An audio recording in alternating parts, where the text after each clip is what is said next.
నమస్తే సార్. నమస్తే. సార్, మోకాళ్ళ నొప్పి గురించి మాట్లాడుకుంటే ప్రతి ఒక్కరు ఇంట్లో ఖచ్చితంగా ఈ సమస్యతో బాధపడేవారు. కొంచెం 30s పైన వెళ్ళిన వాళ్ళు కూడా ఈ యొక్క సమస్యతో బాధపడటం చూస్తున్నాం. ఫస్ట్ ఆఫ్ ఆల్ అసలు మోకాళ్ళ నొప్పి ఉన్న వాళ్ళు వాకింగ్ చేయొచ్చా, వర్కౌట్స్ చేయకూడదా, ఇలాంటి క్వశ్చన్స్ అన్ని వస్తూ ఉంటాయి. అంటే ఎందుకు సార్ మోకాళ్ళ నొప్పులకి వర్కౌట్స్ కి వాకింగ్ కి లింక్ ఉంది అంటారు? మోకాళ్ళ నొప్పులు అనేది చాలా కామన్, మీరు అన్నట్టు ఈ రోజు రేపుల్లో యంగ్ వయసులో వస్తుంటుంది. కామన్ కాజ్ ఆస్టియోఆర్థరైటిస్, అంటే కొంచెం అరుగుతూ ఉంటుంది.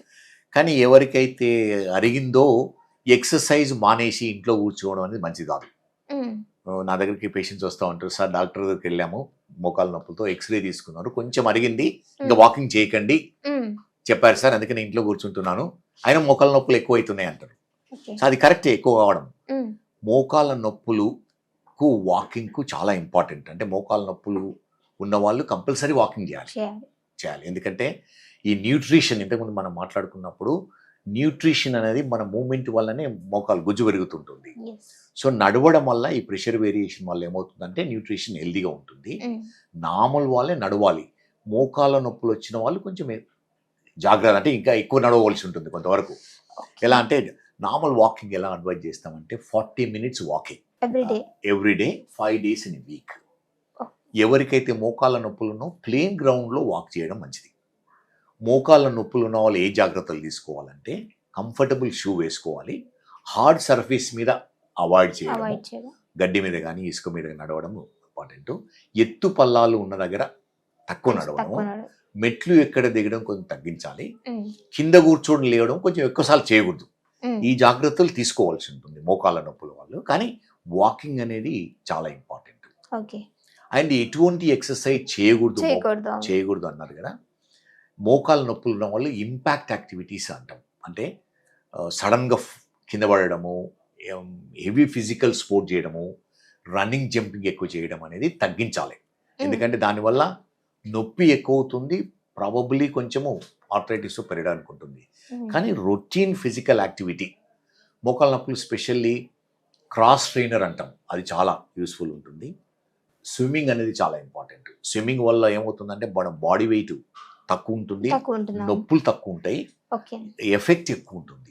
సో స్విమ్మింగ్ అనేది వెరీ గుడ్ ఎక్సర్సైజ్ ఫర్ మోకాళ్ళ నొప్పులు. సార్, నీ పెయిన్స్ ఉన్న వాళ్ళకి ప్రధానంగా ఈ ఒక్క కారణం వల్ల వీళ్ళు ఎక్కువ నీ పెయిన్స్ కి గురవుతున్నారు అంటే మీరు ఏం చెప్తారు సార్? ఇప్పుడు మెజారిటీ మన ఇండియాలో నీ పెయిన్ తో సఫర్ అయ్యే వాళ్ళు nearly 7 crore population knee pain తో ఉంటుంది.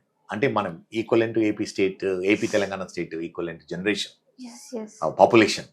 నీ పెయిన్ ఇది commonest cause wear and tear, osteoarthritis, age related osteoarthritis is very common. దీంట్లో ఇంతకుముందు చెప్పినట్టు ప్రైమరీ ఆస్టియోఆర్థరైటిస్ లో there is no actual etiology cause అని తెలియదు. సెకండరీ ఆస్టియోఆర్థరైటిస్ అంటే ప్రీవియస్ గా ఇంజరీస్ తగిలి వాటిని రిపేర్ చేయకుండా, ట్రీట్మెంట్ చేయకుండా ఆర్థరైటిస్ లోకి వెళ్ళిపోతుంది. దాన్ని సెకండరీ ఆస్టియోఆర్థరైటిస్ అంటాము. అది completely preventable osteoarthritis. Already accident ఇట్లా జరిగిన తర్వాత దాన్ని మనం ప్రివెంట్ చేయొచ్చు.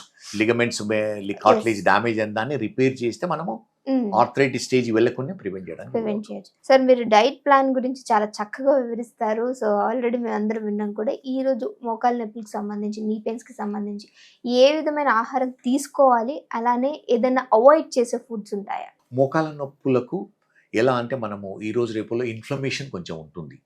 యాంటీ ఇన్ఫ్లమేటరీ మెడిసిన్స్ అని ఫుడ్స్ కూడా చాలా పాపులర్ అవుతుంది. అంటే good quality protein, antioxidants, dry fruits లో ఉంటాయి, ఫ్రెష్ వెజిటబుల్స్, ఫ్రెష్ ఫ్రూట్స్, తర్వాత ఎగ్ వైట్ అనేది చాలా యూస్ఫుల్, మంచి ప్రోటీన్ ఉంటుంది. ఆ విధంగానే బోన్ సూప్ అనేది కాల్షియం బాగుంటుంది. ఎవరికైతే కొలెస్ట్రాల్ మరీ ఎక్కువ లేదు, రెడ్ మీట్ తినడం వల్ల కూడా మంచి ప్రోటీన్ ప్లస్ కాల్షియం ఉంటుంది, ఐరన్ ఉంటుంది దాంట్లో.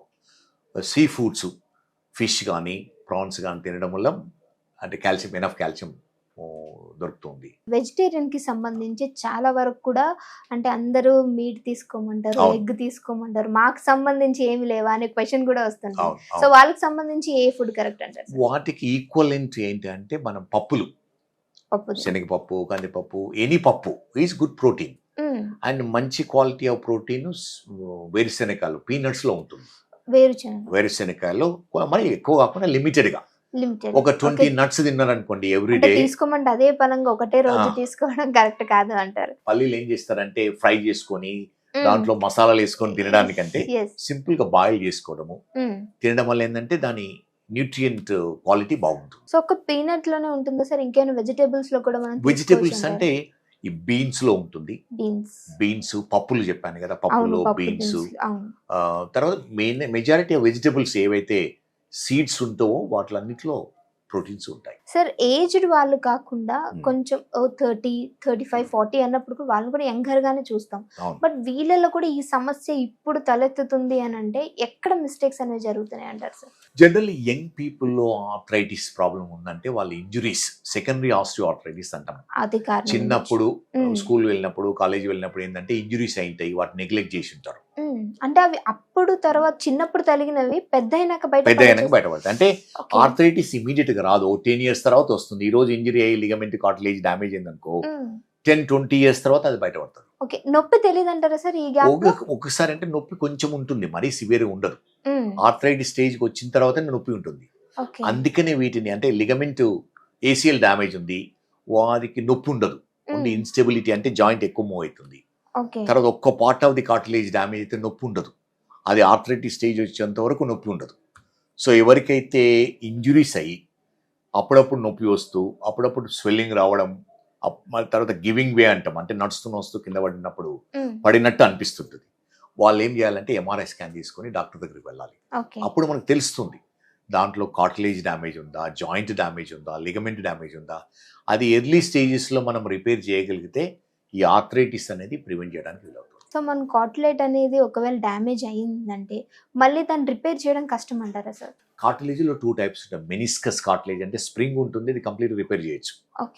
జాయింట్ సర్ఫేస్ కార్టిలేజ్ ఉంటుంది, అది లిమిటెడ్గా ఇనీషియల్ స్టేజెస్లోనే అబౌట్ 2 centimeters ఉంత సైజ్ ఉందనుకోండి, అది రిపేర్ చేయొచ్చు.